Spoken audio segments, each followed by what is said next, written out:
Oke, langsung aja kita bahas dari soal pertama. Jika limit x mendekati 4, 3x kuadrat ditambah mx tambah 8 per x kuadrat min 3x min 4 sama dengan n, maka nilai n kurang m adalah... Oke, kalau ngerjain limit itu biasanya apa sih? Gimana? Kalau nggak disubstitusi langsung, paling faktorisasi ya. Nah, yang gampang itu yang bawahnya nih faktorisasi dulu. Jadi si x kuadrat min 3x min 4 itu kita faktorisasi aljabar.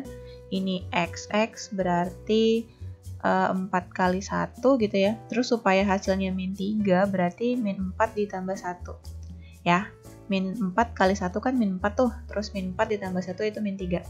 Nah, kalau limit biasanya kan ada yang dicoret tuh pasti. Yang dicoret itu pasti yang bikin dia jadi 0. Nah, kalau disubstitusi x-nya 4, yang membuat jadi 0 itu adalah x kurang 4. Jadi otomatis si x kurang 4-nya ini harus hilang setelah pengerjaan limitnya. Kalau hilang, berarti yang di atas di sini juga harus ada x kurang 4. Ya gitu kan ya logikanya. Nah, supaya jadi bentuk ini tuh, bentuk faktornya satu lagi gimana? Ini kan udah ada x ya, pasti di sini tuh 3x. Nah, 4 dikali berapa nih supaya hasilnya 8? Di sini kan min 4 ya. Min 4 berarti harus dikalikan dengan minus 2. Ya kan?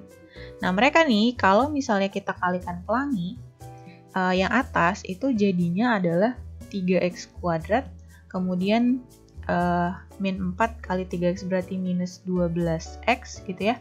Terus x dikali minus 2 berarti minus 2x, kemudian plus 8. Nah, berarti ini jadinya 3x kuadrat min 14x plus 8. Artinya udah ketahuan nih bahwa m-nya itu adalah minus 14. Selanjutnya, n-nya itu adalah hasil dari limitnya. Nah, kita coret dulu x min 4-nya, lalu x sama dengan 4-nya disubstitusi. Berarti ini kan sisa apa? 3x min 2 ya, per x plus 1. Masukin nih 4-nya. Berarti 3 dikali 4, lalu dikurangi 2, per 4 ditambah 1. 3 kali 4, 12. 12 kurang 2 itu 10. 10 per 5. 10 per 5 itu sama dengan 2. Artinya nilai n-nya sama dengan 2. N-nya 2, kemudian m-nya itu sama dengan minus 14. Nah, tinggal dihitung n dikurang m itu sama dengan 2 dikurang minus 14 ya. Berarti 2 ditambah 14 ini sama dengan 16. Nah, jawabannya berarti yang A. Nomor 2, jika f adalah fungsi kuadrat yang grafiknya melalui titik 1,0, 4,0, dan 0,4, maka nilai F7 adalah...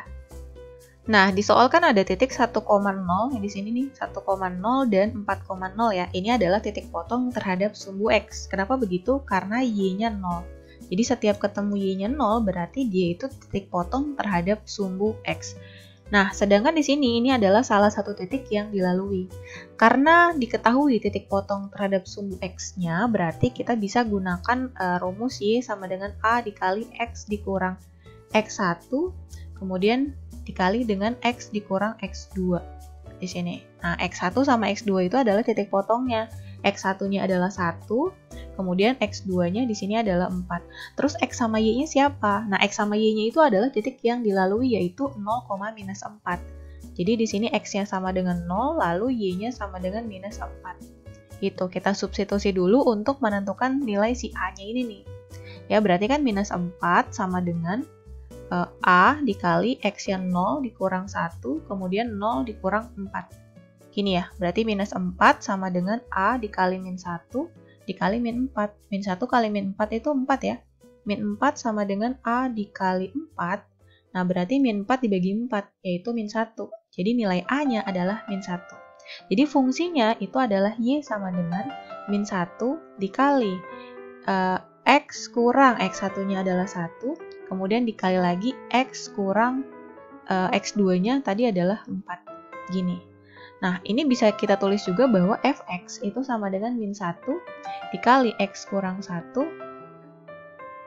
Salah tulis ya, udah diperbaiki nih. Nah, kemudian dikali lagi dengan X kurang 4 ini. Ini nggak perlu dikali pelangi ya, nggak perlu menentukan fungsinya karena yang ditanya adalah F7. Jadi kita langsung substitusi aja X-nya itu sama dengan 7. Jadi min 1 dikali 7 kurang 1, kemudian dikali 7 kurang 4. Berarti di sini min 1 dikali 6 dikali 3. Hasilnya adalah minus 18. Soal yang ketiga, fungsi f didefinisikan sebagai fx sama dengan 4x dikurang x kuadrat, nilai dari f dalam kurung f1 per f1 ditambah f1 adalah. Oke, ini gampang nih. Langkah pertama pasti kita hitung dulu f1-nya berapa ya. f1 itu sama dengan berarti ganti x-nya itu sama dengan 1 ke sini. 4x berarti jadinya 4 dikali 1 dikurang x kuadrat jadinya 1 kuadrat. 4 dikali 1 itu 4 dikurang 1, 4 kurang 1 3. Jadi nilai F1 itu sama dengan 3. Kemudian kan F1-nya masuk lagi kan ke F. Jadi F dalam kurung F1 itu artinya sama dengan F dalam kurung F1-nya kan 3 tuh. Nah, sama dengan F3. Jadi kita harus mencari F3 tuh. F3 tuh berarti X-nya ganti 3. 4 kali 3 dikurang 3 kuadrat. 12 dikurang 9, ini sama dengan 3. Nah, hasil dari ini kan 3 ya. Kemudian dia masuk lagi ke F. Jadi F dalam kurung F1, ini sama aja F3. Nah, nggak perlu ngitung lagi karena udah dapet. Ya kan? Tadi nilai F3 itu sama dengan 3. Ya kan? Artinya nih, ini nih nilai 3. Berarti tinggal dihitung 3 per F1-nya juga 3. Ya kan? Ditambah di sini F1 itu 3. Berarti 3 per 3 itu 1. 1 ditambah 3. Nah, hasilnya adalah 4. Soal yang keempat. 4 orang berinisial A, B, C, dan D akan berfoto secara berdampingan. Manakah pernyataan berikut yang benar? 1. Peluang agar A tidak bersebelahan dengan B adalah 1/2. Peluang agar B dan C bersebelahan adalah 1/2. Banyak cara atau posisi susunan berfoto keempat orang tersebut adalah 24. 4. Peluang agar B selalu di antara A dan D adalah 1/6. Oke. Karena ini ada 4 orang ya, 4 orang gitu kan, inisialnya A, B, C, dan D, kemudian dia akan berfoto berdampingan, lalu kan kita diminta untuk menghitung peluang. Kalau peluang itu rumusnya apa sih? Banyak kejadian ya kan, banyak kejadian dibagi banyak sampel. Nah, yang gampang nih ngitung sampelnya dulu karena ada 4, terus dia berjejer gitu kan fotonya. Ya kan, berarti di sini bisa 4, bisa 3 orang, bisa 2, bisa 1, atau bisa juga dihitung dengan banyak sampelnya, itu adalah 4 faktorial. Karena ada 4, jadi 4 faktorial. 4 faktorial itu 4 kali 3 kali 2 kali 1, jadi banyak sampelnya itu sama dengan berapa nih? 4 kali 3, 12, 12 kali 2, 24. Artinya, banyak cara atau posisi susunan mereka berfoto itu adalah 24 cara. Jadi yang nomor 3 ini benar. Nah, kalau soal pasang-pasangan begini nih, 1, 2, 3, 1, 3, 2, 4. Kalau 3 benar, 1 pasti benar. Jadi 1 udah nggak perlu kita hitung ya. Lanjut ke nomor 2 aja. Peluang agar B dan C bersebelahan adalah 1/2. Nah, NS-nya udah. Kan ngomongin peluang berarti kita harus menghitung banyak kejadiannya. Ya. Terus, karena yang diminta agar B dan C ini bersebelahan, ya kan? Jadi ada 2 orang yang bersebelahan, berarti untuk NA-nya itu sama dengan 4 faktorial dibagi 2 faktorial. 2 ini dari 2 orang yang bersebelahan. Berarti 4 kali 3 kali 2 kali 1 per 2 kali 1. Nah, hasilnya adalah 12. Jadi, ada 12 cara supaya B dan C bersebelahan. Otomatis peluangnya itu adalah 12/24 karena banyak sampelnya tadi totalnya adalah 24. Nah, berarti ini 1/2. Jadi yang nomor 2 ini juga benar ya. Tinggal nomor 4 nih sekarang. Peluang agar B selalu di antara A dan D. Selalu di antara A dan D. Kita lihat dulu polanya ya. Misal nih kita urutin A, B, C, D, kemudian D-nya geser. jadi ABDC. Sekarang yang depannya AC, berarti ACBD, terus D-nya geser, berarti ACDB. Masuk pola berikutnya, depannya AD, berarti ADBC, terus C-nya geser, berarti ADCB. Nah, kita lihat di mana B itu selalu di antara A dan D. A dan D ada B. Nah, ini ya. Ini ABD. Kemudian ada lagi gak? B di antara A dan D. Gak ada ya? Cuma satu kan?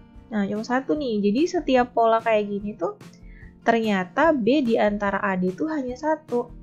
Terus kan nanti gak cuma satu nih polanya. Ada yang depannya B, ya kan? BA, CD gitu. Nanti ada pola yang depannya C, misalnya C, ABD, dan seterusnya ke bawah nanti ada 6, gitu nih juga ada 6. Tapi kan kalau dibuatkan pola semuanya, itu nanti kelamaan waktunya ya. Pokoknya setiap pola tuh hanya ada satu aja.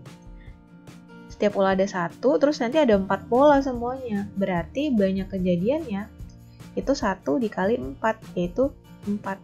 Jadi peluangnya itu nanti 4/24 diperkecil jadi 1/6. Nah, berarti yang nomor 4 juga benar. Jadi, semua pilihan benar jawabannya yang E. Soal nomor 5, nilai semua tes matematika dinyatakan dengan bilangan bulat dari 0 sampai 10. Median terbesar yang mungkin bagi siswa yang memiliki rata-rata 5 dari 6 kali tes adalah. Oke, kalau menghitung rata-rata gimana sih? Kamu jumlahkan semua nilainya gitu ya, dari tes pertama sampai dengan tes ke-6 ya kan. Terus dibagi banyak tesnya, berarti dibagi 6. Nah, hasilnya adalah 5 gitu. Jadi rata-rata ya itu sama dengan jumlah setiap nilai dibagi banyak datanya. Rata-ratanya 5 itu sama dengan jumlah semua nilai dibagi 6 ya. Karena 6 kali tes. Ini bisa dikali kan? 6 kali 5 itu 30. Artinya apa? Jumlah semua nilai tesnya itu adalah 30. Gitu. Kalau dari 6 kali tes, anggaplah tes pertama sampai tes ke-6 itu adalah X1, kemudian X2, terus X3, X4, X5, sama X6 gitu ya. Ini ulangan atau tes ke-1, tes kedua, ketiga, keempat, kelima, ke-6. Nah, supaya mediannya besar, itu data pertama sama kedua pasti dibuat sekecil-kecilnya. 0 sama 0. Nah, kalau yang terakhir nanti bisa menyesuaikan sebenarnya. Kalau datanya genap gini ada 6, berarti kan nilai median di sini ya. Median di sini nih. Median di sini, ya kan? Nah, karena ada 6, berarti kan bertiga gitu. Nanti nilai mediannya itu adalah data ketiga ditambah data keempat dibagi 2. Ya, jadi 2 kali dari nilai median itu adalah jumlah data ketiga ditambah data keempat. Supaya mediannya besar, jadi jumlah dari nilai ketiga sama nilai keempat ini harus besar. Gitu. Kemungkinannya ada banyak sebenarnya. Misal ulangan ke-10 atau tes ke-10 sih. Tes ke-6-nya. Tes ke-6-nya itu adalah 10, kemudian tes ke-5-nya juga 10. Nah, berarti kan jumlah dari ini juga 10. Kenapa kok begitu? Karena jumlah nilai seluruhnya harus 30. Gitu. Nah, kemudian kemungkinan berikutnya bisa aja sih di sini 10, di sini 9. Berarti jumlah ini berapa? Ini kan udah 19 ya. Berarti jumlah ini tuh 11. Ya kan? Atau bisa juga deh ini tuh 9, ini juga 9, ini 18 ya. Berarti jumlah mereka berdua 12. Nah, atau bisa juga di sini 9, di sini 8. Berarti berapa tuh? 9 tambah 8, 17. Berarti jumlah mereka berdua 13. Atau diperkecil lagi, mungkin nggak ya? Kalau ini 8, ini juga 8 misalnya. Berarti 8 tambah 8, 16. Berarti jumlah ini tuh 14. Ya kan? Kalau diperkecil lagi bisa nggak? 8 sama 7. Jumlah ini bisa sih 15 ya jadinya ya. Cuman nggak mungkin. Kenapa begitu? Kenapa yang ini tuh nggak mungkin? Karena kalau 8, 7, Nah, supaya 15 masa 8 sama 7 lagi? Nggak bisa kan? Karena kalau mau nyari median itu datanya sudah harus berurutan. Ya nggak sih? Nah, berarti mentok cuma sampai di 14 aja nih. Itu nggak bisa. Jadi yang paling mungkin itu adalah 8, 7, kalau mau ya 7, 7 lagi gitu. Tapi kan ini jadinya jumlahnya nggak 30, ya nggak sih? Jadi yang terakhir itu nggak bisa. Jadi kemungkinannya hanya sampai di sini aja. Nah, yang terbesar nilainya itu yang mana? Yang paling bawah. Ini kan 14. Berarti kan nilai mediannya itu nanti 14 dibagi 2, yaitu 7. Nah, jadi median terbesar yang mungkin bagi siswa tersebut itu adalah 7. Oke, segitu dulu untuk video kali ini. Jangan lupa like, comment, and share videonya ke teman-teman kalian supaya bisa belajar bareng-bareng di sini.